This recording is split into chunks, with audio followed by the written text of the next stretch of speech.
Good afternoon, everyone, and welcome to Winding Down Late Night Conversation. And we have me, Pavani J, and the awesome King Jacob, and we have an amazing guest tonight, Dr. Hakima Muhammad. And she's got some things to tell us and enlighten us about tonight. So we're going to do it like we do it here on Winding Down. I'll introduce myself, and I'm Pavani J, CEO and founder of Exquisite PR Firm. And to the left of me, I have. Ready for me? Okay. Yes. My name is Dr. H.J. Muhammad, author of Lioness Awaken a Warrior Spirit Within, co-founder of the Royal Empress, and CEO of Hak Jahad Enterprises. All right, there you have it. This is King Jacob. Of Kennard Music Management and Kennard Media, also the COO of Exquisite PR Firm, and the owner and founder of the Chatterbox with King Jacob. And we're in the building. We're about to get into some heavy, heavy dialogue. Some Absolutely. heavy, heavy dialogue with my good friend, my sister, Dr. Muhammad. She's going to break down a lot of different cycles that we don't realize that we go through, but she's going to enlighten us. And as she have always done since I've been knowing her. So she's the truth. So stay tuned. Absolutely, you guys. Like Jacob said, we're really grateful to be here, and I'm happy that you're here because I've been wanting to meet you, and I've heard so much about you, so much about you, and you have two books out. I actually have one book out. Okay, you have that's Lioness. Yes, Lioness Awaken a Warrior Spirit Within. Okay, and I'm sorry, you guys. I am just now being told that LA Keys will not be in the building tonight because she's sick, and she said, "Would you guys please pray for her?" And yeah, she's not available, and she said hi because she really wanted to meet you too. So the book, Please send her the greetings. absolutely. So the Lioness, tell us about it and what's it all about? Well, it's the 5 steps to awakening your inner lion. So I've had quite a few people ask me, what makes you so strong? How are you so strong? And I'm like, okay, I need to write about it. And so I've shared my life experiences, a lot of experience working in a male maximum facility. It's very hard in a male dominated environment, whether it's a prison or in a street or in an organization, to be righteous. Because if it's a toxic masculine environment, then as a woman, you're going to compromise your femininity quite a bit. And Hmm. so in the prison, I fought daily spiritually to protect my femininity, my divine femininity, and just every day walking this earth. In this world, women are expected to bend. You gonna bow, and my philosophy is I only bow to the God, and you're not Him. So that's the inspiration behind the book. We're in a day and age where women are constantly being abused. It's time for us to know who we are, tap into the inner lion, and we redirect society and take it off this destructive course that it's on. Absolutely, I totally agree. I like that. I like that. King Jacob, you got anything? Yeah. So speaking of lioness, we're going to get into a more discreet, heavy conversation. Dr. Hakim, me and you have interviewed before. So, me and you go back and forth with the dialogue. So with that book and with the powers within, and with you being so strong and you being so analytical and so intellectual, how does a black woman identify herself, and how does she stand on top of her identity? Well, I think it's simple if we know we take it back to who we are. We're God in feminine form. Ain't no better description to that. You can't really. There's no higher designation in the universe than God Himself. And if you're a co-creative God, you up there with Him. So, Mm. so many of us like to define who we are by our degrees, which comes from this world. So really, it's like calling yourself as women, we like to call ourselves names too. I'm a bad bee. Just by throwing a degree is no different. I mean, when we say that we're anything less than a co-creative God, we just reduced our value. So it's important to stay on top of it. Is as long as you stay connected to the God, He empowers you. you basically one and the same to some degree. Now, I don't want this to be mistaken or taken out of context, because the wrong information in a wicked person's mind or a lost person's mind, they could take it and run with it in a negative direction. It's just that when God designate or delegate a power and authority that he owns to somebody, that's a high level of responsibility, a high level degree. So to be the co-creative God, which is to have that creative force, because creative energy is feminine energy. So Hmm. to even be able to create like that, the God to say, I trust you enough to take care of this responsibility so I don't have to do it, is a grave responsibility. And knowing that, we have to know that we don't just create on a physical level, we create on all levels. Just because a woman doesn't physically give birth does not mean that she does not create, because there's a physical level to create, but there's also a spiritual level, a moral level, an ethical level. But we can go on the different creative levels that a woman can create. Wow. Mm. Okay. Interesting. Yeah, yeah. It So, is. Yes. Dr. Muhammad, I just want to ask you this right here, and we're gonna talk about, you say, the co-creative God. So we're gonna talk about um, a woman carries a child for 9 months. Um, you know, producers. So therefore, when you just use the term bad B, it took me to a different type of place. It took me to a place of how could you consider yourself a bad B when you bring life into this world? So why don't you hold that value sacred and near and dear to your heart, your soul, your mind, and your body? And so where did they lose their ways until becoming of registering themselves as a bad B? Like that's a derogatory term if you ask me, because I hold my females high in standard, high value, and at the level of the greatness expectations that life will ever give, because they give birth and bring lives into the world. So if you can chime in on that for me, if you would. Well, we don't really see birth in its proper context as physical to us. We don't realize that we're the ones that give birth to a God. Anything that comes through a portal from God is God. It's us as women. This is where a lot of our creativity come in. A child comes in this world a savage, nothing, knows nothing. Don't know how to wipe their behinds, don't know how to talk, don't know how to do anything. We're the first teacher. So that creativity from us determines the life that that child is going to live. So if I hate myself, I'm going to abuse that child, because I don't. I have the creativity that I'm going to use is going to be on a destructive path, because that's the reason why the mind is the way it is. God gives us this unlimited ability to create, and so our mind can be all over the place. But if we're not focused and tuned in and not being a conduit for his energy, his power, then we off. Who are we plugged into? We plugged into this society. So we start being conditioned by this world. As Black women, we've been conditioned with this dark skin, light skin foolishness that I don't understand why we ever bought into it, but we've conditioned by that. Even in 2021, you got people walking around team light skin, team light skin. I'm like, what? 2021? We sound dumb as hell saying that. Like, you don't choose the complexion that you is, and it really Right. don't matter. Let's go all over Africa. You got Black folks in all parts of Africa, different shades, but we have allowed the conditioning from the European to have us bickering against each other, because that's how he separates us. Because he don't want me and another woman unifying. That's double the divine femininity. That's double the power. He can't stop that power. So the war with God, with the European, comes with the war with the Black woman. If he could Mm. control her, he got the Black nation. So Huh. if he got us bickering, oh man, you fighting, that go our creative energy. It's destructive.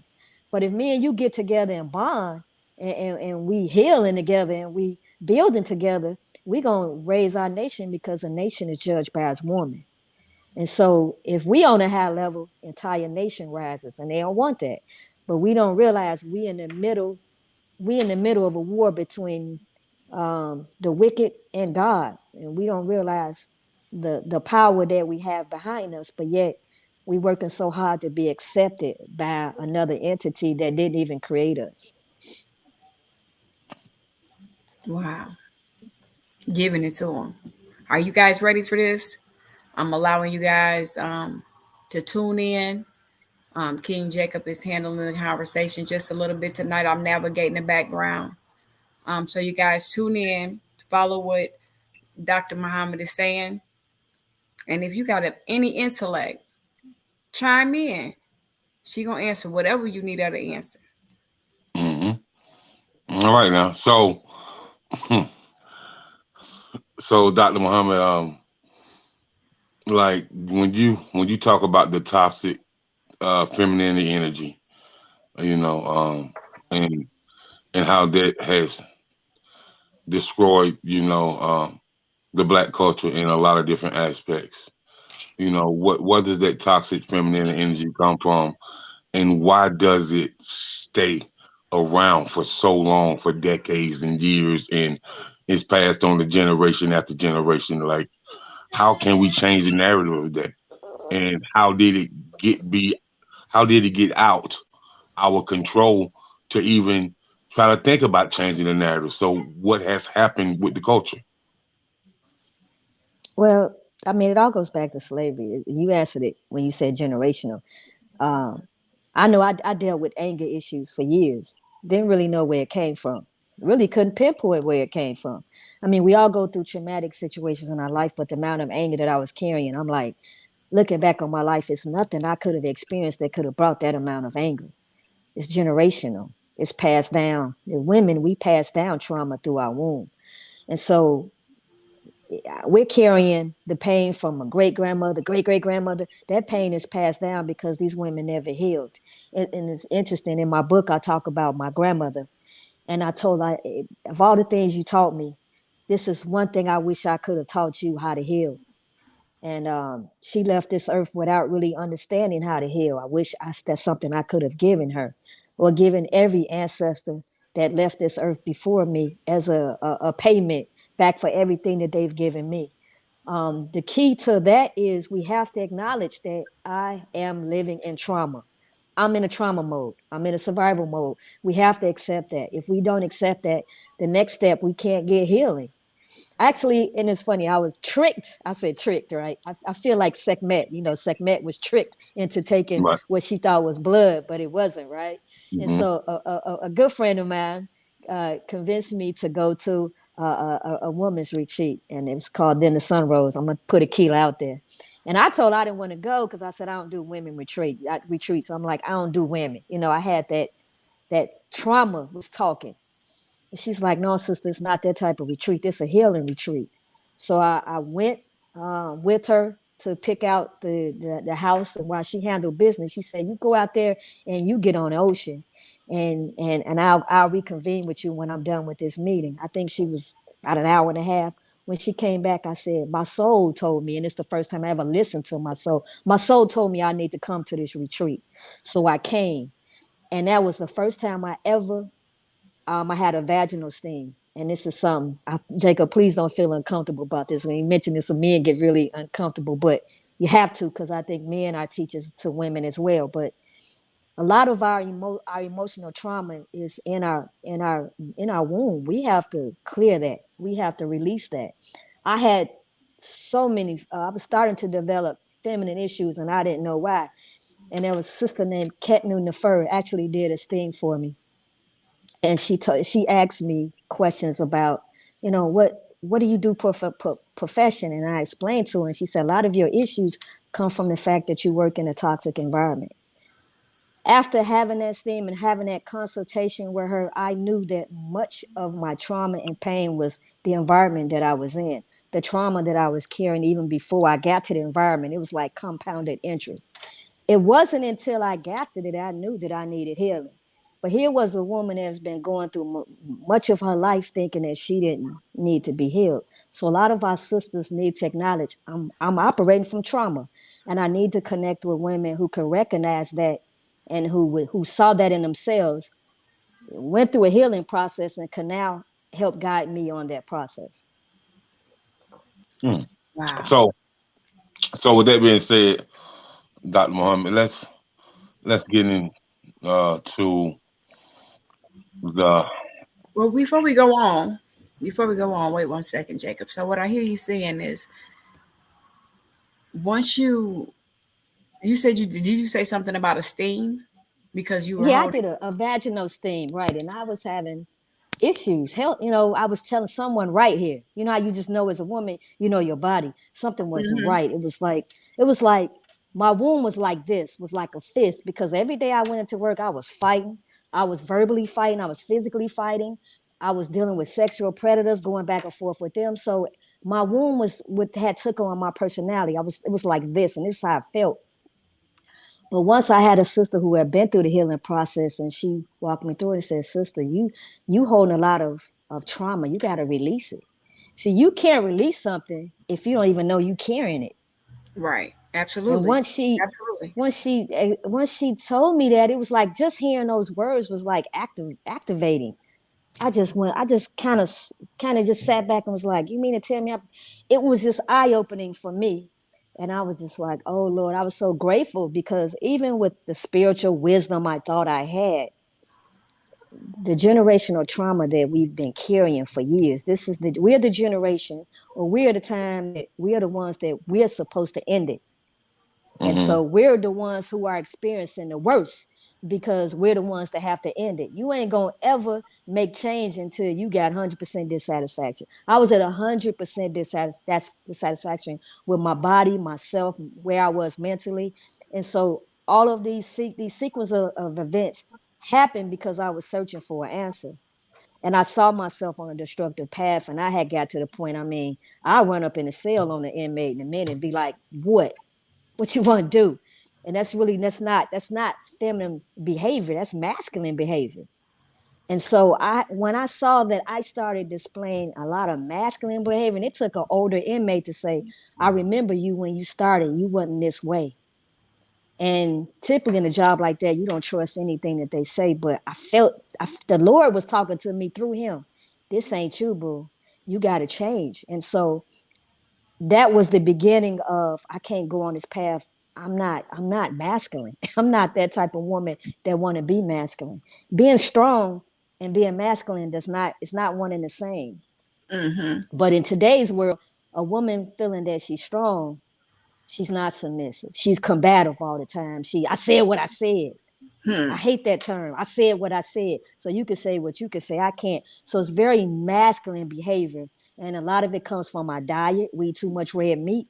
And I actually put red meat in my diet when I worked in the prison so that I can be more ferocious. So I can go to 0 to 100 in 2 seconds, not even 10 seconds, because I needed that ferociousness to be able to respond. So, much of our diet, much of our mindset of things that we've been conditioned to believe, our mothers telling us, "You got to be strong." We're naturally strong because we're co-creators of God. We don't have to add layers to that. We just got to tap into it. And we find ourselves adding, and adding, but we're suppressing our true nature, and we're being all these things that our community tell us we need to be. We don't need to be masculine to be strong. Absolutely. I, we moving right along, but we do have a message on the screen. Can you see it? Can you read Yes, it? I'm looking at it now. Yes, I'm looking. You want me to Oh, read it out loud well, or no? if you want me to, I can, or you can. It's up to you. However, this is your time. Oh, I'll read it. Okay. Okay. I felt this feeling. Oh, this is from Tammy Brown. Thanks, Tammy. I felt this feeling many times, and it took me to put my pride aside to talk about it with someone that has no option, no objective, but to listen completely. Yes, it has been helping so much. As a Black woman, we're told we're told professional help is weak. Yes, that pain has caused me health issues now. The healing is starting to begin. I agree with Dr. Muhammad completely. Thank you for the invite. Yes, we do frown upon mental health, and this is a funny thing about it. I have a sister-in-law. I have friends that are in mental health. So do I have somewhat of maybe a little advantage from people who may not have that? Someone that can pull you to the side and say, "I'm not talking to you as your girlfriend or your sister-in-law. I'm talking to you in my profession. Are you okay?" And you're, wow. I mean, that means a lot because we're taught I'm okay. I'm weak if I seek help. We're taught that that's weakness, but really that's strength. That's not weakness. Absolutely. I totally agree with you in regards to seeking help. I'm a firm believer in speaking with someone else in regards to who you are, how you are, and what you can be, and how you can get there is definitely necessary. But you want to just be mindful of the messenger that you choose. I just want you to be mindful of the person that you choose to talk to, because everybody ain't everybody isn't for the healing. Some people are only for the dollar. So if we can get to the next party and we get someone like Dr. Muhammad or some of that nature, if that's the healing that you're looking for, because I too understand what you mean when you say it's interesting that you say that being mindful about what you eat, because I too know, like, I just lost a lot of weight. Everyone knows that, but something about that red meat. Mm. I had stopped eating pork 15 years ago, but even with red meat, how heavy it made me feel, um, headaches. So just having to resort to something else, but being programmed to eat this because this is what we've had to eat. This is all we've had to eat, chicken. We haven't had the luxuries of having the expensive food to keep you healthy. So I do understand. What you just taught me was that red meat makes you ferocious. It makes you more aggressive. I had no idea that it made you more aggressive. And Yeah, you know, actually learned that from Dr. Ava Muhammad, Minister Ava Muhammad. She taught that, and I remembered that. And at that time, I had stopped eating meat. But once I got to my job, and I was like, I'm not, I'm too weak in this environment. Is what I remember what she said. I'm sorry, I just wanted to point that out. no, that's what I wanted you to do, because I never knew that. I never knew that eating red meat makes you more ferocious, and then connecting the word ferocious with lioness. The word ferocious with lioness, the connection.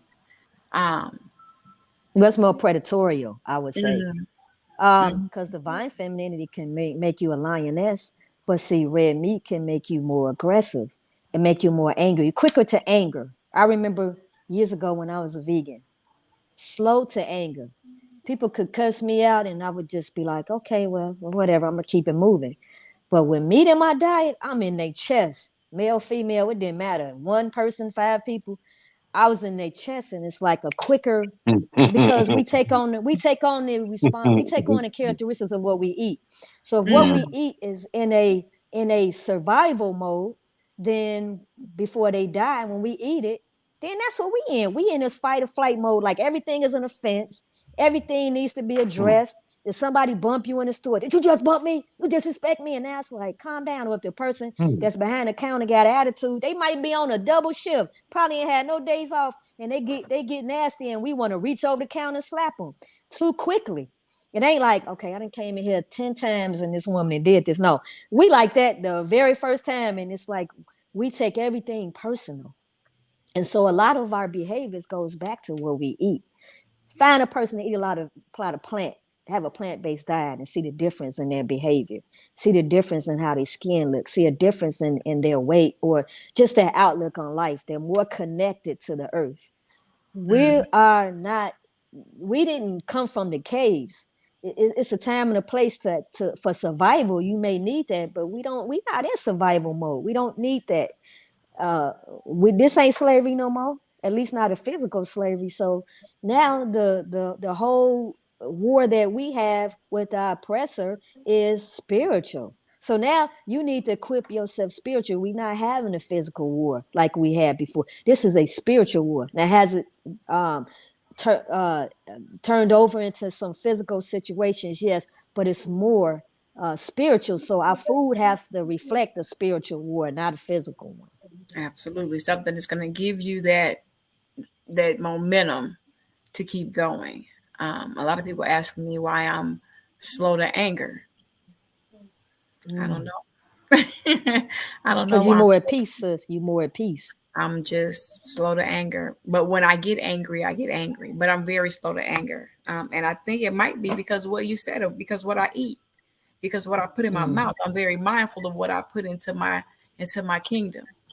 I'm very mm. mindful of what I put into my kingdom because anything can break you down at any given moment, and those are things that I've learned over the years.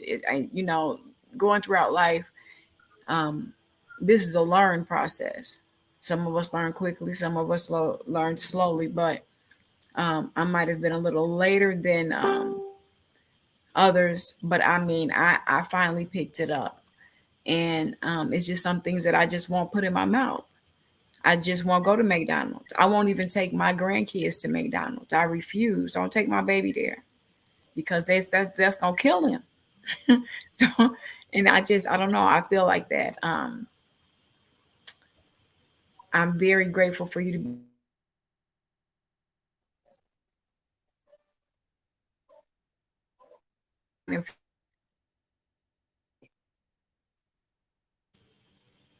and and she's giving us everything that we need here to elevate.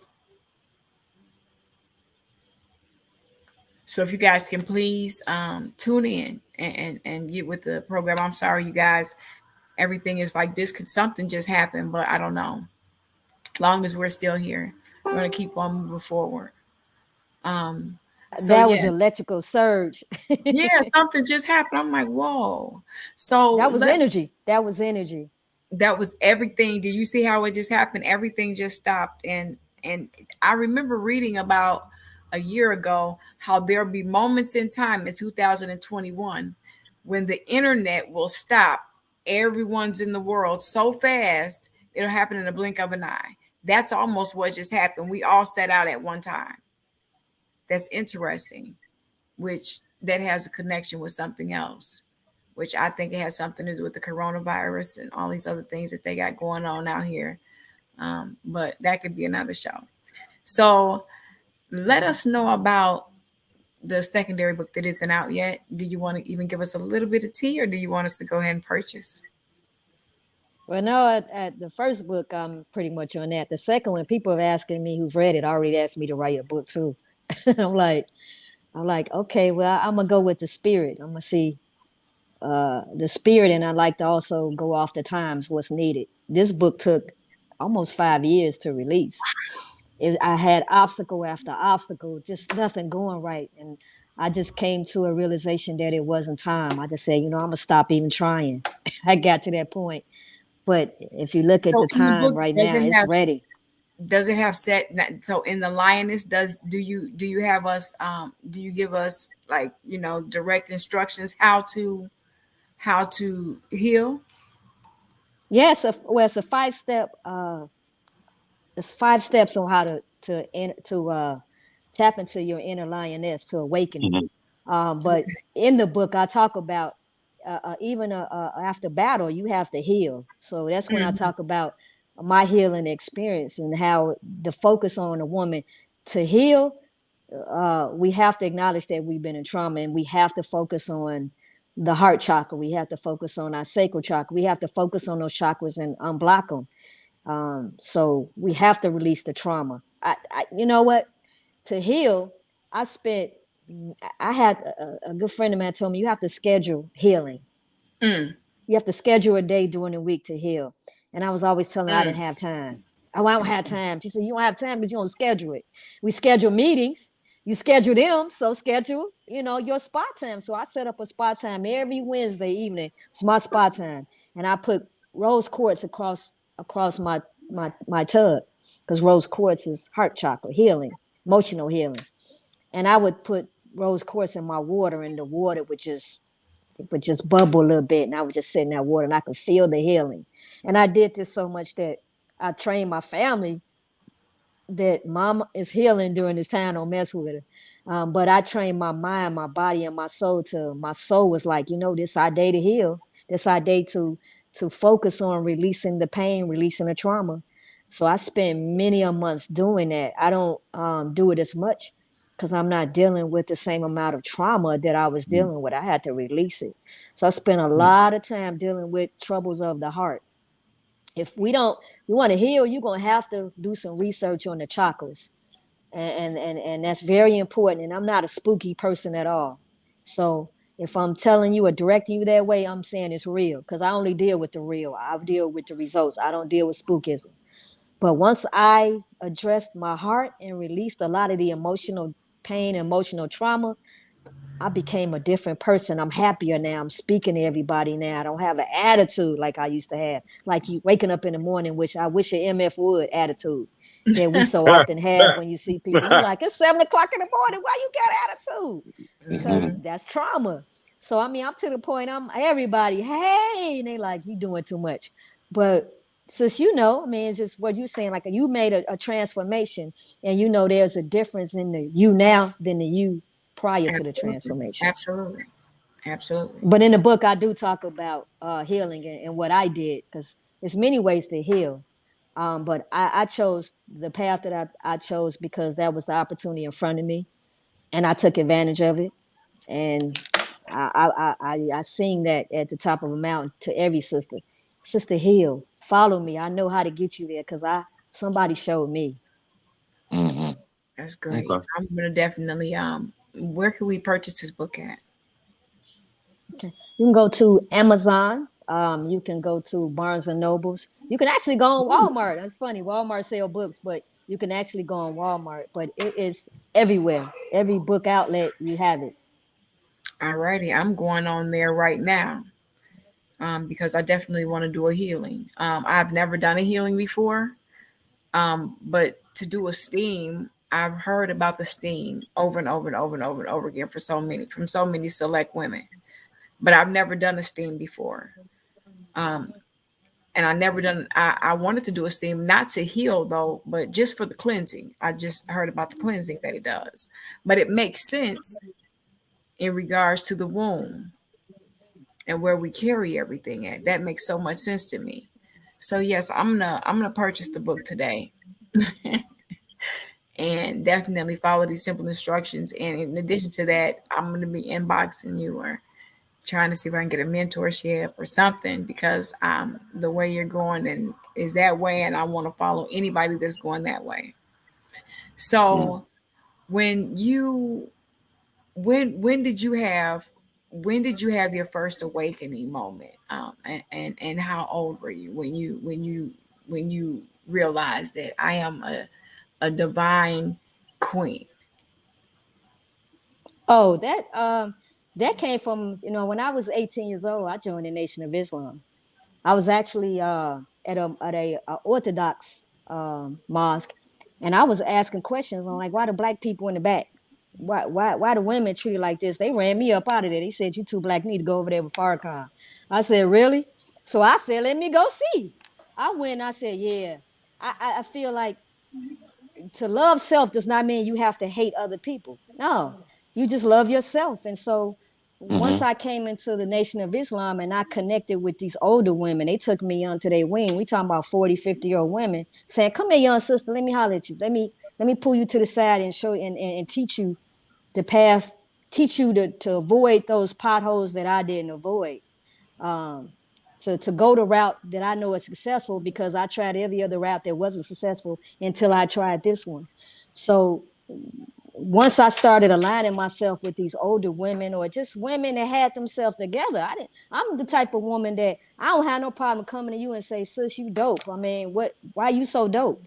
I need you to give me some of that dopeness. I have no problem Mhm. coming to a woman to do that, even though so many women have a problem with that for some reason. I don't know. Because that's an insult to the God. Because how he gonna make one bad black woman? I mean, you know what I mean? That's just not that's he Right. ain't good then if he only gonna make one. I mean, so all the sisters he make is dope. So I don't have Mhm. no problem coming to a woman and say, what you doing? I went to older sister and said, why your husband pull his car up to the door and get out and put a umbrella and go to the door and walk you to the car where not a drop of rain get on you. I need you to teach me how to get a man like that. So I Absolutely. mean, I look for women who appear to have it together to me that was willing to share knowledge with me. So I got a lot of that in the Nation of Islam. So I think the first time I went in there and they told me, you God, I had never heard anything like that. So that was the very first time when I walked in and I was treated like I was God, like I was connected to him, like I was in God's family. That was the very first time. So I would say at the age of 18. But I Wow. kind of got off, corporate or working in jobs would take you off course. And so getting married and becoming a mother, I put my personal studies aside to be a mother.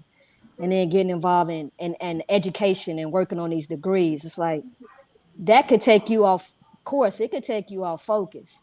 And so Mm-hmm. I put my spirituality aside to acquire degrees, to acquire job positions. And that was to my detriment. It was my own fault because I had lost focus. I put those things above seniority because at the time I thought this was going to make me a better mother, a better wife. Absolutely. So to my own detriment, I lost focus. So Okay, we got a couple of you got a couple of people here. We have my mentor, um, Cheryl Dunlap. Her name is Sweet Lady. They call her Sweet Lady. She has a radio station in Waukegan, Illinois, WRLR in Round Lake. She's on the screen. She says schedule healing and replenishing is powerful. Um, and then her next statement is we should make time daily to do spiritual cleansing and replenishing. And I remember when she was going to going to school, the theological school, I believe she was going to, and she was telling me how she was awakened and um, just doing a lot of replenishing and going to a lot of retreats. I remember she was doing a lot of retreats and self healing. So I want to thank you, Cheryl, for chiming in. I really appreciate you for being who you are and following me. If it wasn't for you, I wouldn't be here right now. And I want to say that every time I get an opportunity to. So, And if I can piggyback off what Miss Dunlap said, and I just want to follow what she said. This is powerful. This is true. But I also want to ask, in society, how many people really know what spiritual cleansing and replenishing means when it comes to the body, the soul, the mind, and to your spiritual growing? How many people really understand what this means, and how many people would it even register to on a intellectual level as well as on a spiritual level? And so how do we change the narrative to get them to understand what this really means? absolutely. well, I agree. well, we can't. I mean, healing is a frequency. So Mm, you either, it's like turning a radio station, and if you ain't searching for it, you're not gonna get it. So I mean, you Okay. can't force people to embrace this. It's a frequency, either they own or not. This is the age of Aquarius where information is everywhere. We've left the age of Pisces. That's why this society is in chaos. The age of Pisces is about a hierarchy of levels of leadership. Well, the queer age of Aquarian is about equal playing field. We all equal. Ain't no levels of people over you and this elitism. That's all being removed. So there is nothing to keep people from getting the wisdom and knowledge. You got the internet. That's why we got the internet, because it falls in line with the goals of the age of Aquarian. Information is everywhere. When I had to do research at school, I went to the library and we got them little, those little cards. You had to look up the books to do research. When these children, all they gotta do is get on their phone. So this is the age of Aquarians. There's nothing obstructing people from getting wisdom and knowledge. You can go on Instagram and follow 15 to 20 or more different health sites, and they'll tell you how to get healing. We know how to read that alcohol bottle. We know how hmm, to read that remote control to figure out how to talk to watch Atlanta Oh Housewives. my, we had I a oh mean, couple of my. so we retreats. could figure out how to go on the site and set up our travel plans to go to Acapulco or Dominican and all of that. So we have the same intellect to go find healing. And I'm a firm believer that everybody ain't gonna make it. A lot of people gonna go with this world that's out. People talk about the end of the world. No, the end of this society as we know it. The earth is not in disobedience to God. It's the society that's functioning right now. And every empire falls. This empire is falling. It's gone. So if you love this world, if you Lot's wife and you love this world and you dissatisfied with it falling, this ain't for you. But if Mm, you're one saying, I'm glad it's falling, I want something better, then healing is for you and you're going to find it. There wasn't nobody to say, you need healing. You know what I'm saying? I had to seek it before that person said, you looking? Oh, okay. Let me holler at you for a minute. You Mm-hmm. understand what I'm saying? I talked healing. So when I talked it, oh, the universe challenged me on it. You talk healing. All right, let me give you some avenues you can go. And if you don't walk through it, you was a liar. Hmm. So it's So, up to so, people to want to do it. Dr. Muhammad, but what I'm saying, I understand it's a frequency, and I do. But a lot of times, just like we have a question from Miss Tammy, a statement from Miss Tammy Brown on screen. She said, I can honestly say I don't completely understand, but definitely want to learn spiritual cleansing. So Okay. for those who want to learn and who want to change the narrative, of their mind, their body, their soul, their daily lives, you know, as in as a person who that as a person like yourself that have changed the narrative on about how you see things, how you view things, and how the cleansing and the replenishing has been the most upliftment and took you to the next level. Like, how would you explain this and how would you embrace a sister that come to you like that? I need to know. Mm. Okay. All right. Thank you. My lioness got carried away, right? I hear what you're saying. Now, thank you for clarifying. My lioness was like, yeah, I'm ready to go. So, you know what? Diet is the first one. The first book I read of the Most Honorable Elijah Muhammad, one of the first books I read was Eat to Live. And what you eat affects how you think. So when we talk spiritual cleansing, just because the spiritual is in front of it, don't mean that a physical diet don't contribute to that. It does. And once you master the concept of cleansing your physical diet, you're going to take it a step further. Naturally, you're going to be like, I can't deal with filth. And then it's going to transition to your personal life. Okay, what in my personal life do I need to change to cleanse? And oftentimes that's a friend, that's a lover, that's a could be a mother or father, it could be anyone in your life that is causing strife. Just like a physical diet causes you strife, so does people in your inner circle. What's the sister name? Dr. What's her name? Ivana. What's her name? I, Ivana Van Sant. What's her I, name? I've I can't. Ayala. Ayala. Ayana Van Sant. Okay, she Mhm. says your front room, or I mean, your life is like a movie theater, and you got people in the front row, but people who start out in the front row may not remain there. You might have to take some of them people out the front row and put them in the back, or even kick them out the theater. And some of them people that's in the back and may need to be moved up to the front. So once you've dealt with your physical diet, now it's like, let me take this to a higher level. Let me make sure that my whole environment that I surround myself with is cleansing. And so then you start looking at what you're reading. You start looking at what you're watching on television. You start monitoring how often you're on social media. You start monitoring who you hang around, because who you hang around has a big indicator of where you at spiritually. If everybody around you don't have a purpose of growth Mm, and development for you, you need to change your mm, circle. Everyone in my tribe has a purpose.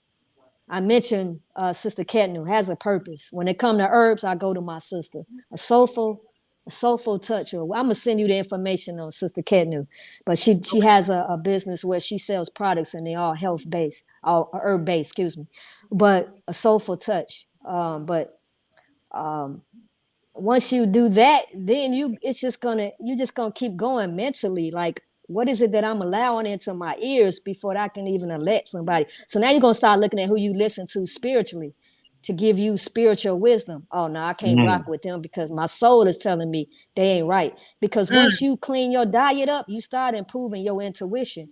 And your soul is gonna tell you when somebody right for you. Your soul is gonna tell you, wow, something ain't right with this person. I can't rock with them. My soul is telling me to leave them alone. And so once you cleanse your diet up, now you start to align all your chakras. You start to align your mind, body, and soul. And so now you can hear the intuition. You can hear, and it's interesting because as I started improving my diet, and I started when I was dealing with sex offenders, and I could literally hear what they wanted to do to me, or they would just sit and just stare at you. This is what a sexual offender do. This is what they do to a woman. They just stare at you, and you could sense You can feel on every level what they want to do to you. But you're not gonna have that if you don't clean that diet up. But once you clean that diet up, now you in tune with the universe. See, because your diet is going to be, your diet is more grounding because it's more earth based. So if it's earth based, now you're more grounded, and when you're grounded, you can see things clearly. See, when you're emotional, it's like your spiritual feet is not on the ground, so you're all over the place. You can't read things for what they are. But when you're level headed, you got your emotions under control. That's when you're able to detect things. You're in alignment, and you move with the universe. So how you move is going to be right and exact. So it all starts with the diet. I hope that answers your question.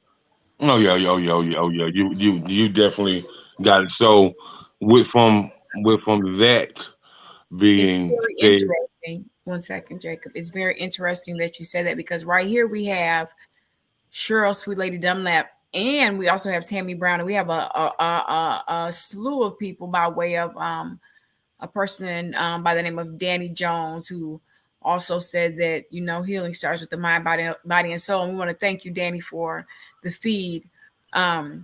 Tammy said that she loves that wording; it touched her, and then Mrs. Dunlap also said everything that you said in alignment. But it's really interesting because one thing that Cheryl taught me just on one of our late night conversations many years ago, she said to me something about getting your irrational emotions aligned with your rational thinking. And that was part of growth. Because we were talking about something about just flying off the handle.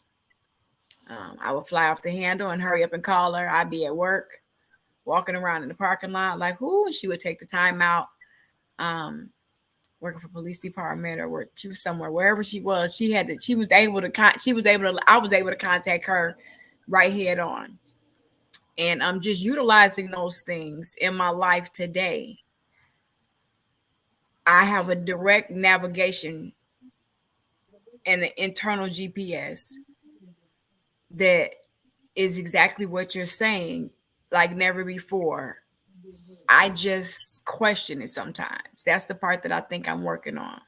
I question, am I seeing what I think I'm seeing, or am I feeling what I think I'm feeling? So I'll sit back. I will not change my momentum. Understand what I'm saying? I will not change my momentum. I will stay the same course, doing the same thing at the same time as I was, and watch this person or watch these other entities, these other beings, these other human beings navigate as if I didn't even see what happened. If I didn't hear you, if I didn't see you or anything. And at that point, you do exactly what you say that you do. You get slow to anger and find out that the same way you came in is the same way you go out, joyful and triumphant.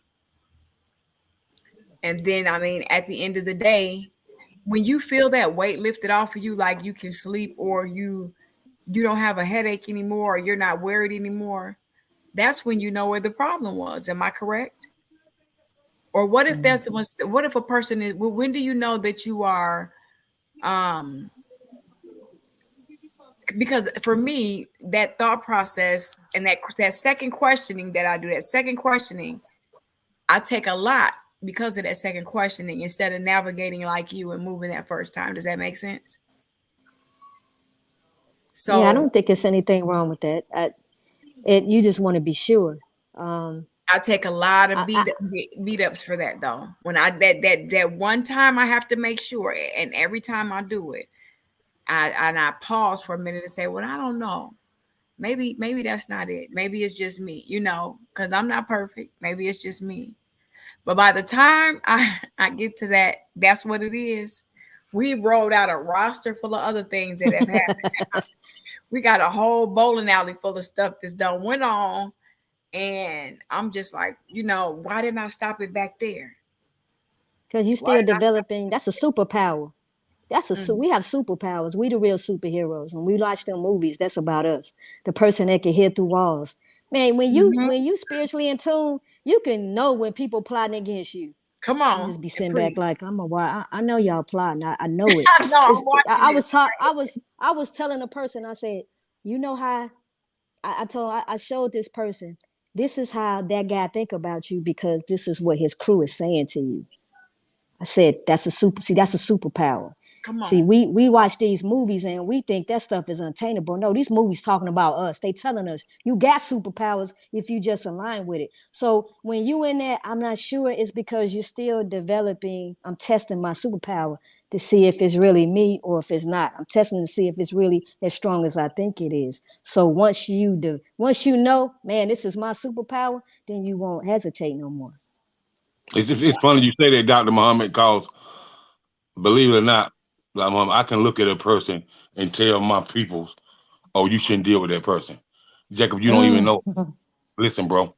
Listen to what I tell you. You shouldn't deal with that person. Mm. Like, all it takes for me to do is pay attention for 15, 20 minutes, see how they move. And I can tell you if you should deal with that person now. And 9 times out of 10, my bro will come back and tell me, man, he was right, man. Like I can see it from a mile away. You know what I mean? Because you can tell by a person energy the way they move, and it don't take you long to tell. It don't take you Mm. if you got those gifts, it don't take you long to tell at all. You know what I mean? So then then my bro come in, man, I should have listened to you. No, it was a learning experience. You had to learn for yourself. And so you just need to feel people out more because everybody don't have the heart and the soul and the mindset that you have. And so with that being said, you got to feel people out. You know what I mean? You got to feel them out, man. You got to see if their octane that they talking about they got is tainted. You know what I mean?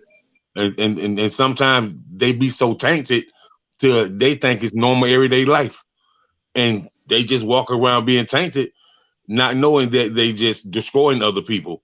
And so they think you're the problem. In actuality, they've been the problem their whole lives. Hmm. Mm. Yeah. Mm. Some people have a hearts that's sealed. It ain't no helping them because they've been too wicked. Like we living in a time of judgment. Ooh, come So on. you got Hmm. people running around looking for to be saved. I tell them all the time. I said, if you looking to be saved right now, it's over for you. Ooh. What you been doing for the last 5 to 10 years? What you been doing? Like some of these people out here, and you see them in panic mode, and you're looking at them like, why are you in panic mode? Like you come with the universe. Why are you the universe is changing and the old world is going out and you acting like you a part of the old world. You panicking, looking to be saved. Saved from what? I come with the earth. I'm gonna be here long after this society is gone. I'm gonna be a part of the ones building the new society. I, some people just gone. Their hearts are sealed, and they've done so much wickedness. And even after the good Lord have sent them guides, warnings. They made mockery. So many people, man, you can't ain't no saving for them. And those are the ones that you're gonna know and be like, I gotta get as far away from them as possible because no matter how righteous we are, we could still be taken out with them because we can Come get on. caught up with them. Huh. So Hmm. At the it's to wrong our place at the protection. Like wrong time. And I see. I'm an empath, so I absorb energy. If I I walk do into a too. room and I get upset, it's because the people in the room is upset. If I walk in the room and everybody's happy, then I feel happy. So I sense that hostile or that deceptive energy. I have to leave because it's spiritually destroying to me.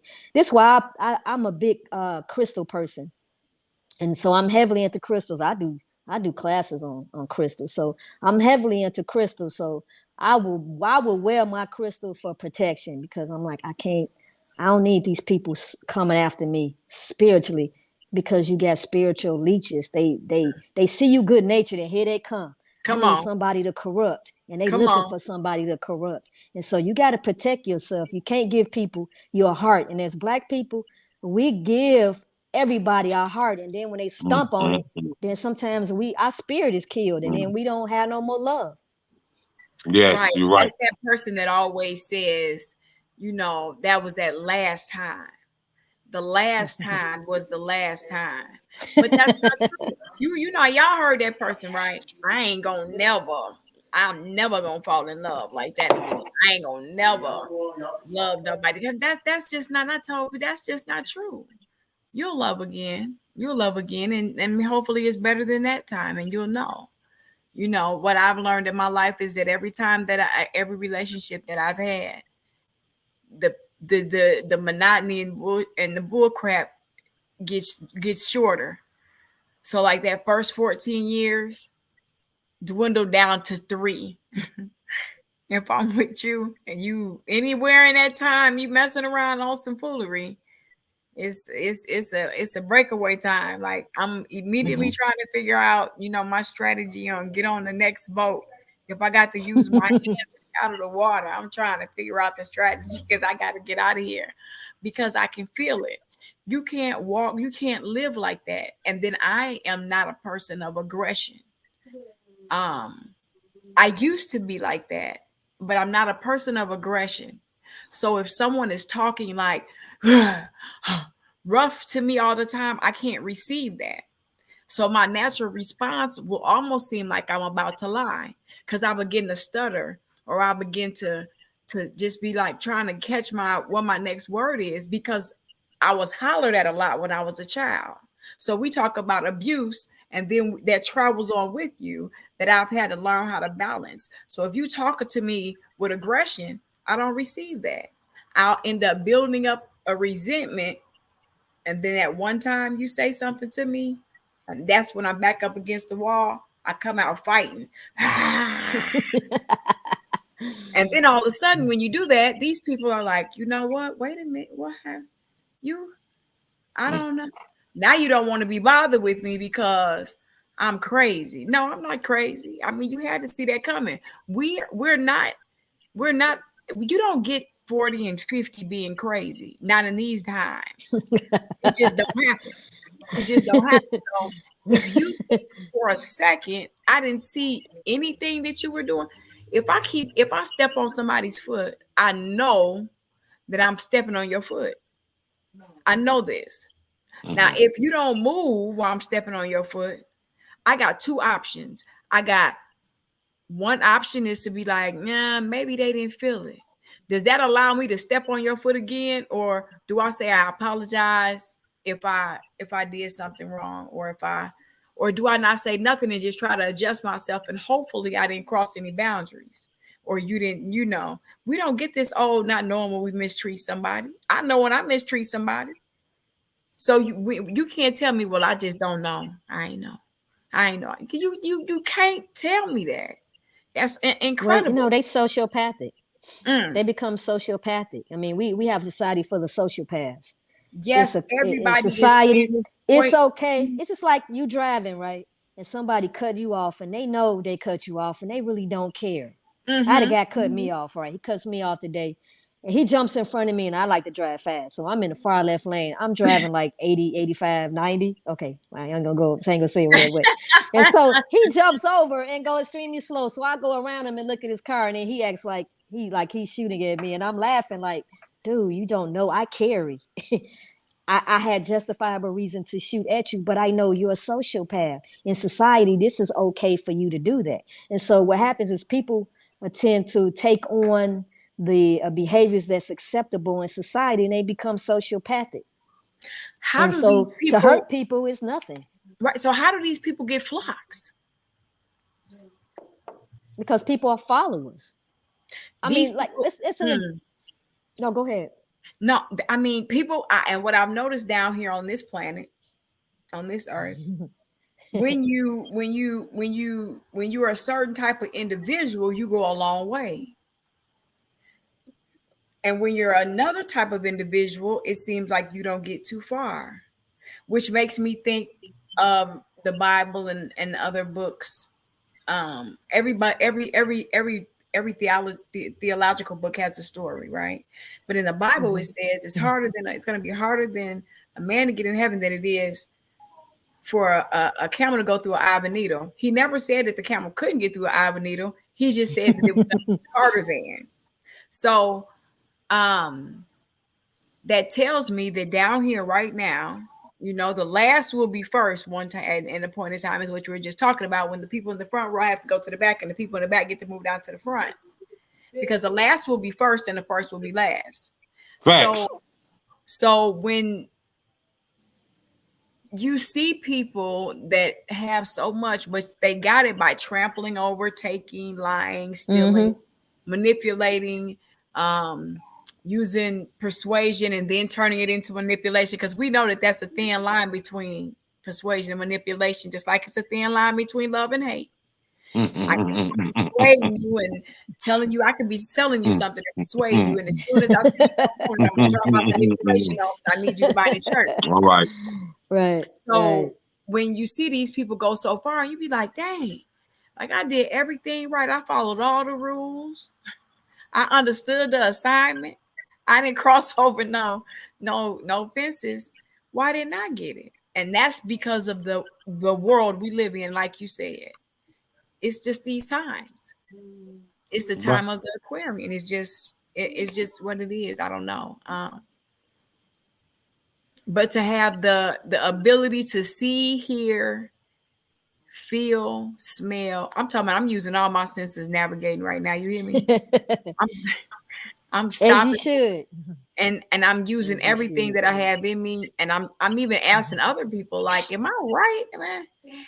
But and when you get in and when you get into that that that realm that where you are, that's elevated growth. Oh, something just said that and that's elevated growth that she's in. Y'all hear that? That's the elevated growth. When you get to that elevated growth stage, and then you see other people heal and you watch them heal, what does that do for you? And does that plug you back up to your source when you have seen someone that's healed by the words that the deity has given to you to speak out or write down in a book to heal someone else? Does that help you plug up to your source? Yeah, you know what? Over 65 to 70% of the world's population is visual. People Mhm. learn by seeing visual. So when you see someone that has went through a process of healing, now in your mind, you know it's attainable because you can see it. See, Right, we right, don't right. just operate like we move with our bodies as well. You know, we communicate with our bodies as well. So when you see someone not just talking healing, but when they move like they heal. You like, yes, everything about that I can recognize. So it we visual, we have to see it to believe it. So when Mhm. people see other people doing stuff wickedly and they get rewarded, yeah, they supposed to because it's a wicked world. So when you wicked in a wicked world, you get rewarded. But when you righteous in a wicked world, you get persecuted. That's just how it goes. But on the flip side, as this world goes out, all those people losing their power, they losing their material, and those who are righteous are gaining it. So it's a change of the guard right now. So all Mhm. those who thought they was on the winning side, it's like being on that team that was a champion and an underdog come in and they arrogant with it. We gonna win. We always win. And then the underdog team beat them. Mm. Mm. Everybody is in shock. Like what? You know, what I mean, even a team that's been beat, that's always winning, can't believe it. So right now, people can't believe that they're losing their power. Now they're angry about it. I mean, look at white America. They angry at us, bro. They angry because they're losing power. So when people can't have the power that they want, that they used to have, but people are visual. They got to see it to believe it. So for me to see a woman that had already been healed, and I'm like, sister, I need you to show me how to get that piece that you got. I need that. And she told me, oh, I'm going to tell you my story. And she told me her story. And I was like, wow, you know? So to see someone healed is when you know it's attainable. So find these sisters that's healed. It's just that you know how it is. You don't notice a car until you buy it. You notice Mm. when you buy a car, all of a sudden every other car on the street there's no car. That's how Yeah. it is when you want to heal. All of a sudden you start seeing sisters or brothers that's healed, and now you can connect to them because now that's a direction you trying to go. So now Mhm. your sight has been adjusted where you can see it. You're on another frequency. So All right. because you're on that frequency, you can see people on that frequency. Come on. Well, you guys, I don't know if you got more time to talk. You got more time to stay. We're at that hour now.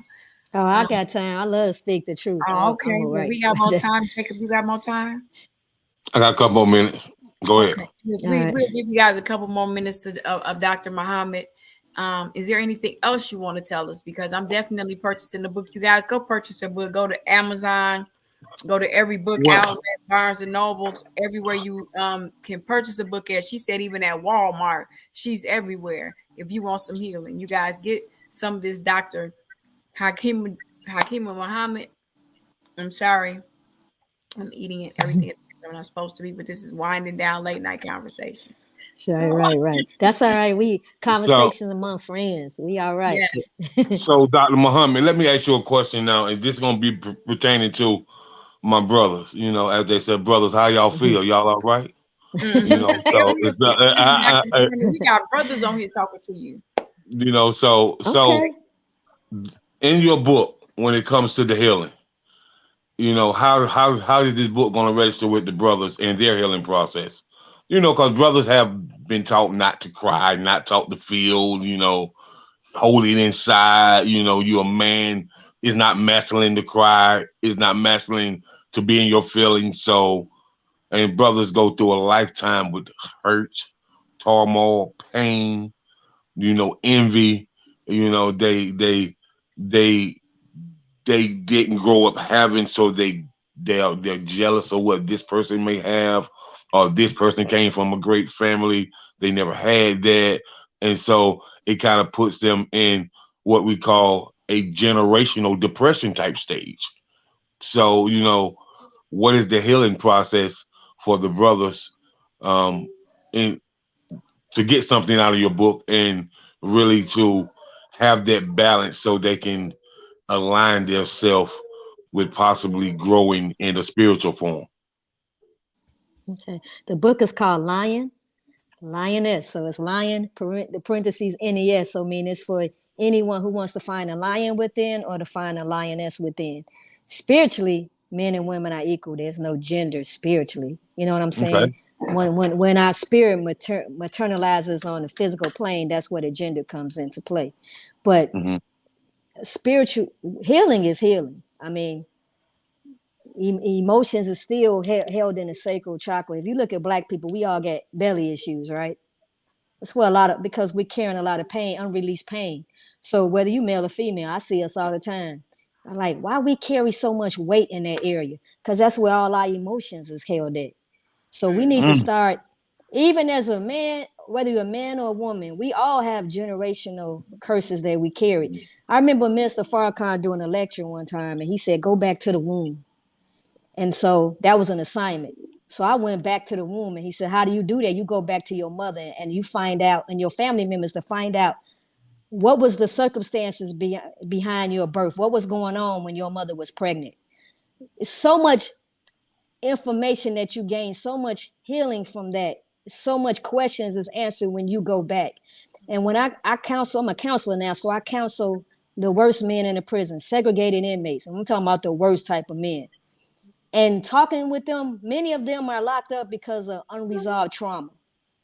And much of their trauma, and I'm gonna tell you what, a lot of men that I've run across, a lot of their trauma goes back to their mother. Hmm. So you're gonna have to go back and you're gonna have to forgive your mom because your mom was in a place of trauma. Many of them have father issues. If your father abused you, when a parent abuses a child, there's some self-hatred issues because your child is you. So if Hmm. you beating on your child, you want to beat yourself. If you cussing your child out, then that's how you feel about yourself. So I tell the guys, go back, understand the conditions that you were born in, but you gotta forgive your parents because look at the conditions that they were brought up in, many in economic situations that created additional stress. The environment in which they were raised created circumstances, the difficulty in raising children in certain environments with no support, and all the cards being stacked against you. I said, you have to go back and you have to forgive your parents. And that's where your healing is going to be. You got to go back and you got to go back and address that pain because that's where the pain starts from. Pain don't start when we're grown. It starts in our childhood. And I'm not I have a psychology background. I'm a psychologist, but I'm not a clinical psychologist. So this is something that I've learned working alongside a clinical psychologist. I'm more into behavior, but a lot of the issues goes back to unresolved trauma in our childhood. So go back and see what's going on there. Address it in yourself, and it may be something that you suppressed and didn't even realize it. So you're gonna have to go into it a healing with the intentions to find certain answers. like a fast. When I fast, I always pray the night before, and make acknowledgement. I put it out in the universe. I'm telling the God, I'm pulling out to the universe, and then I'm telling my body, this is the mode of action. This is the marching orders. And so from that point on, when I'm fasting, my body, everything is in alignment. This is what we have to do when we want to heal. We have to set those intentions. I want to find the source of my anger issues. And if we put intentions to our healing, then we'll heal. But I would say this is where divine feminine is so powerful. If I've got inmates calling me Mama Muhammad. It's interesting that these were guys that I used to damn near fight. And we used to threaten them. They used to threaten me. But once I switched over and I'm showing them how to deal with distorted thinking, showing them how to deal with trauma and telling them, you speaking out of trauma, I'm not responding to that. Just to enlighten them on that is sets them free. So the key, our demise came from the destruction of the black woman. The rise is gonna come from her elevation.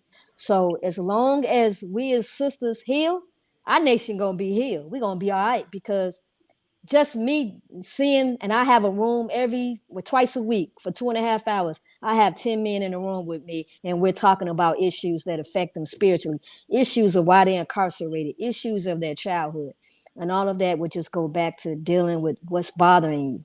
So we have to acknowledge, step one, we got to acknowledge that I have trauma and it's preventing me from growing and developing, and it's contributing to my demise. I got to make an attention to find that answer. Absolutely. Absolutely. We got Michael Edwards. Hi, Michael, and thank you for joining us. And he said, "What about the pain of forgiving but repeatedly getting hurt um, without cause?" Is that a Well, question yes, that you want her to answer? What about the pain of forgiving but repeatedly getting hurt without cause? What does that mean? well, it sounds like the pain of forgiving the person, but the pain don't leave until we forgive ourselves. So you could be in a Right. situation with someone and I forgive you, but all the time we beating ourselves up, then there's no healing for us. The first person that has to be forgiven is ourselves. And then you got to accept people where they at. And we have to stop falling in love with people's potential. This is what we do. They got potential though. No, you don't get into a relationship with potential. You get into a relationship with people as they are. So we have to acknowledge that people are not on a different levels, and we can't be angry at them for that. You at where you at, and because we not on the same level, me and you can't rock together because we not on the same level. And so you cannot subject yourself to be in a relationship with someone who's going to constantly hurt you because they don't love deeply like you love. You have to let them go because the person that you have to love the most is yourself. And if you love someone more than you love yourself, you're doing a disservice and you will never be happy. Mm, We get in the universe what we get out the universe what we put out there. I used mm-hmm. to have people deceiving me, and once I Come stopped on. deceiving myself, that was never my experience again. I used to have people throw so much anger at me, but once I control the anger in myself, I don't get that no more. So a lot of what we experience is our higher self trying to show us in a visual, this is what you need to work on in yourself. I'm showing you as a visual so you can see it, right? This is our higher self talking to us. So when you see that, it's something in yourself you need to forgive. And once you forgive that, then you can be like, I forgive them too. But we can't be together because I can't continue this path where I allow you, because I love myself and I forgive myself. I can't abuse myself by forgiving myself and then subject myself to that pain and suffering that I just got out of. Absolutely. Mm, mm, mm. Have mercy. I mean, I was in Ooh. a relationship with my ex-husband. He was a cheater. I mean, I loved him, but which do I love most? Him and the potential of what he is, or myself?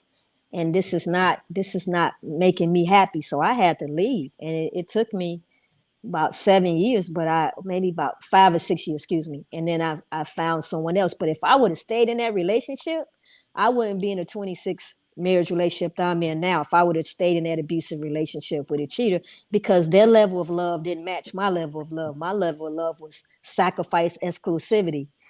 That's not what his level of love was. But I love you, but keep it moving. We're not compatible. So the true love has to be in alignment. It has to be like an unk. man, woman, child. It's got to be an alignment like that. It has to be the true Trinity. And if this person is affecting the Trinity, you can't be with them.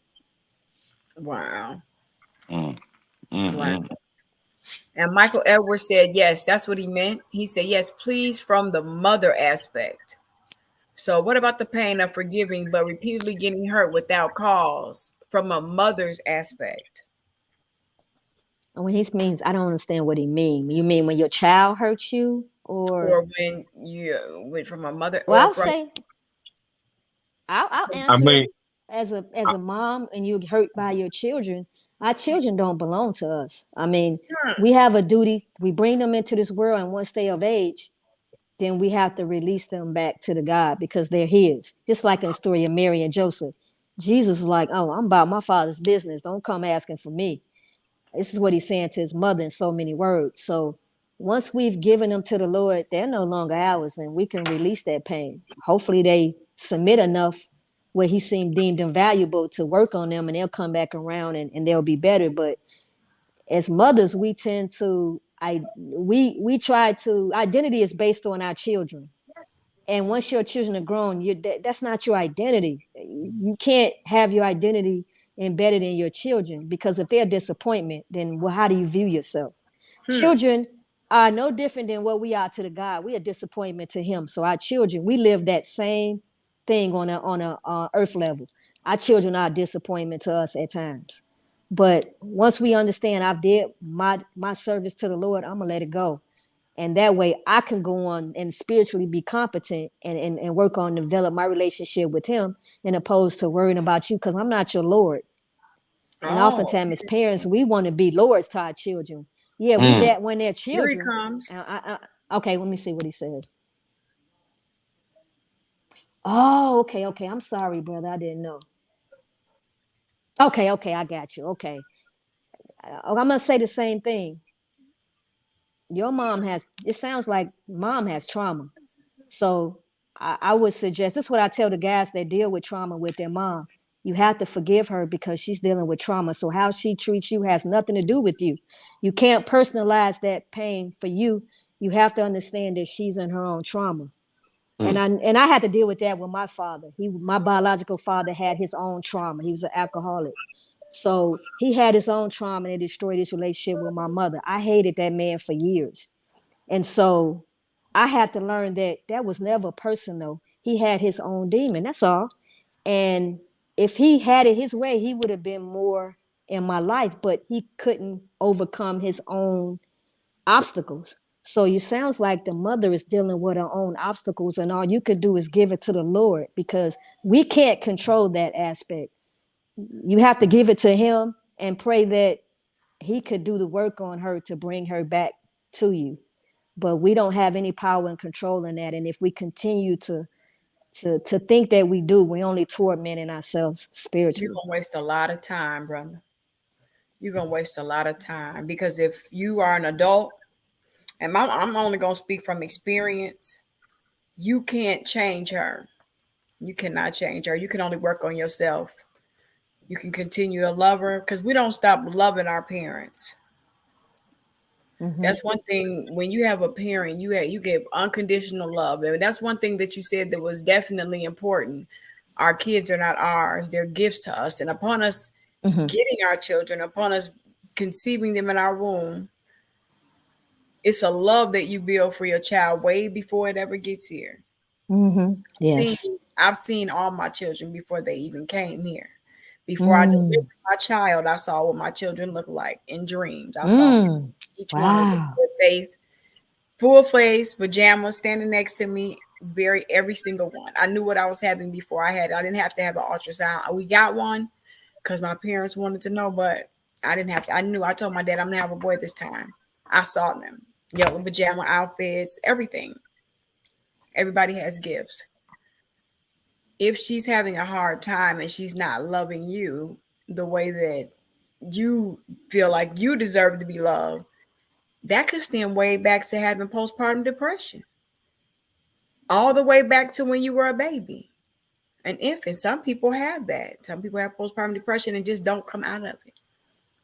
That's real if you don't have some type of healing at the time of having postpartum depression.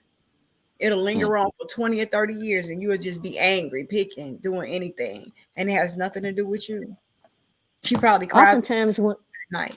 oftentimes when women have issues with their male son, there's some issues, and this is what I've learned dealing with incarcerated men. With the father. There's some trauma that they've experienced with men. And so you might just be, Brother Michael, you just might be an example of, you represent that male entity and she can't get past that. But you have to ask the Lord to restore what you're not getting from her so that you can be whole. Oh, Wow. he said it back. It's back to like I'm in foster care. The only Okay. thing I could say is you got to ask the Lord to restore that what you're lacking. If that means you're gonna have to get a spiritual mother that's gonna fill that void while he works on mom. I mean, people got godmothers, godfathers, and they there for that very purpose, really. Right. So, Dr. Hakeem, well, let me piggyback on what you said. And I want to be clear. I want to be very, very clear so women will definitely understand this. You are not God to your children. Those are your children. You had those children, but when they are yours on borrowed time. But when you raise them and they are grown, they are back to being, they was always God's children, but you have did what you have set in alignment to do and what God has asked of you to do. And so as long as you have that balance with what God has asked of you, that is all that you are required to do, correct? Yeah, that's at that point it become like the Bible talk about the human sacrifices. It's what we do, Lord. I remember having that prayer to the Lord. I said, I give them back to you. I can't protect them. I've taught them as much as I could teach them. I have to give them back to you. And the reason why my wisdom and knowledge, as a parent, your wisdom and knowledge run out with children because your job is done. And at that point, he say, thank you for what you did. I appreciate you. I got it from here. And then he takes back over. So it's in so many words, we get to a point where we sacrifice our children. We give them back to him. I've learned Okay. it. It's been a hard lesson, but I've learned it. Oh, I've had to apologize to my daughters for the verbal abuse that I've given them, or the power and control over them. I had to apologize to them and say I've only done what my mother did to me, and what her mother did to her, and what her mother did to her. I had to explain to them I was operating from generational curse. Absolutely. Absolutely. I've had to apologize to mine. I mean, and that's part of being a real mother. That's part of being a real mother, a real human being. Allowing them to know that you're not perfect is a huge deal. Because for some reason, our kids think we know everything. I remember my son asked me something one time. I had no idea. I had to call somebody like, wait a minute, give me a second. Because I didn't know. And they think we know everything. And they think and we're not perfect. So in our imperfectness, to say to them, look, I'm sorry for implying these things on you or dumping my baggage on you. And now you have baggage that I wasn't equipped to do the things that I was supposed to do because I was either too young or too unfocused or whatever the case may be. I apologize because you hinder your children. And just to allow them to know that you're sorry, you wouldn't even believe how open armed your kids are in regards to loving you. They are so just, if you could just say to them, I'm sorry, baby. I did not mean to hurt you.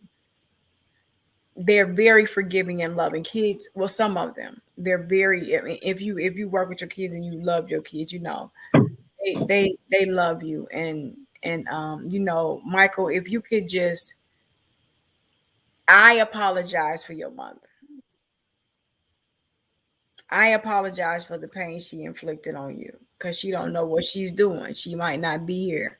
She might not be here mentally. I don't know. But just if I can apologize to her as a mother, and if that can help you in any type of way as me being a mother and you hearing me say that I apologize for your mother so that you can step your foot over the gate and walk into your greatness so that you won't be hindered or held back emotionally by the pain and sorrow that you feel, because you gotta step over the fence or you'll miss your purpose, and you have a purposeful driven life. You know, in Like, our society, we've gotten away from, and it's funny because I grew up where a lot of people who was in people's houses wasn't their original children. Like my yes. mom was raised by another family. They didn't give birth to her. And so back in them days, if you were not cared for, even if or if your parents worked a lot, you was at somebody else's house in the community. So you didn't go without that motherly figure. We've Mhm. gotten so far away from that. And during them times, if you didn't have food, the community made sure you had food.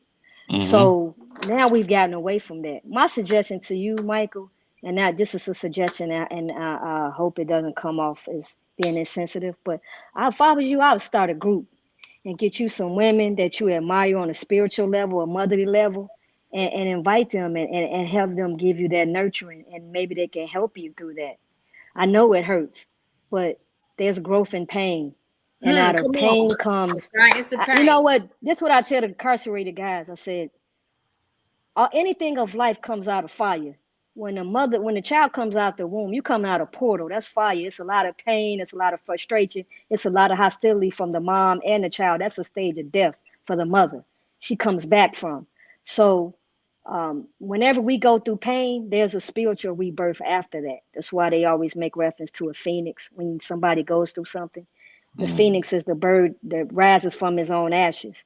What they're saying is, after going through difficulty or pain, you come out and you're now spiritual. You're now more intellectual, more spiritually grounded than you were before that situation.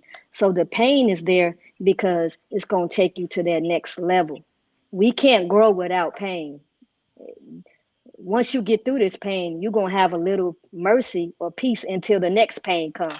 But we can't grow without pain, my brother. Mm. And regardless of how righteous we are, God say, I went through the pain. We don't know how painful it was for him to create himself in triple darkness. Come We on. don't know how painful it was for him to create the earth. The scholars tell you that the earth was not the original earth. It was some other them planets out there out of earth that he didn't make it the way he wanted to. So I'm start over.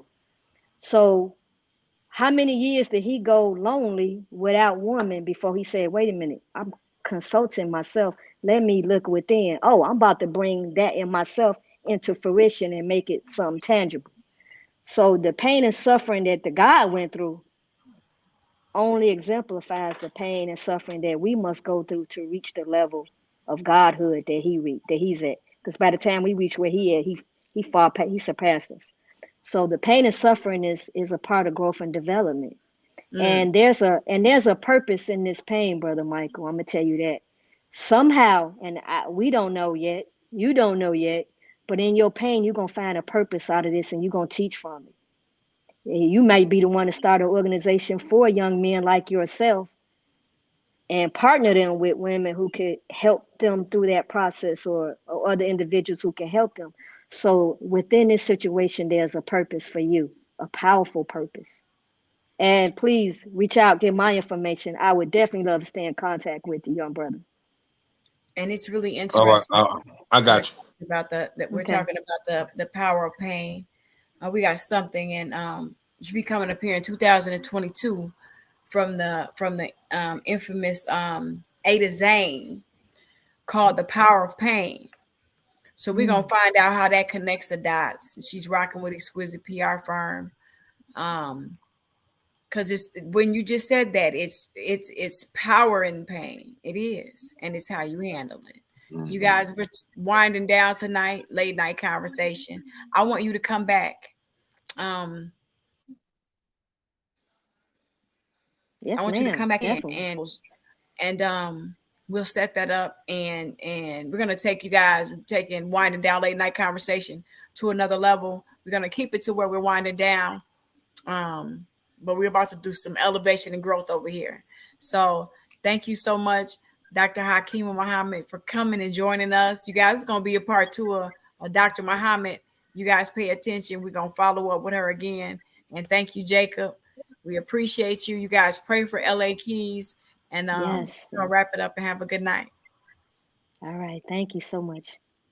Good Peace night. and blessings. Peace.